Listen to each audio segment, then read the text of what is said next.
ஒவ்வொரு நாளிலும் எதை சிந்தித்துக் கொண்டிருக்கோம்? சிந்திக்கிறது தான், பேசுனதை சிந்திக்க தொடங்குவோம், அது இருதயத்துக்குள்ளே போயிடும். நீங்க உங்களுடைய சிந்தனைக்கும் இருதயத்துக்கும் உள்ளத்துக்கும் நீங்க ஒன்றை கொடுக்காட்டி, சரியானதை கொடுக்காட்டி என்ன செய்யாது? உள்ளம் யாது கொடுக்கறத வாங்கிக்கும்.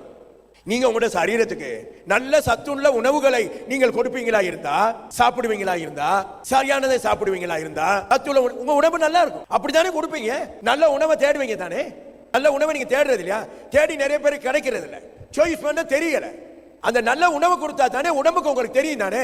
இன்னைக்கு செமிபாடு அடையில, என் உணவு நல்லா இல்ல, உங்களுக்கே புரியும் தானே. அது சாப்பிட்ட சாப்பாடு சரியில்லை சொல்றீங்க தானே. அந்த மாதிரி தான் நீங்க பேசின வார்த்தைகள் உங்க உள்ளத்துக்கு நல்லதா இருந்தாலும் நல்லதா இல்லாட்டியும் நீங்க சாப்பிடுறதை எப்படி உங்களோட வயிறு ஏற்றுக்கொள்ளுதோ, அப்புறம் நீங்க எப்படி உணர்றீங்களோ அதே போலதான் உங்க உள்ளம் நீங்க கொடுக்கறத மட்டும் வாங்கிக் கொள்ளும். அது மாற்றி வேலை செய்யாது. நீங்க வெற்றியை உங்க மனதுக்கு கொடுத்தா வெற்றி வரும்.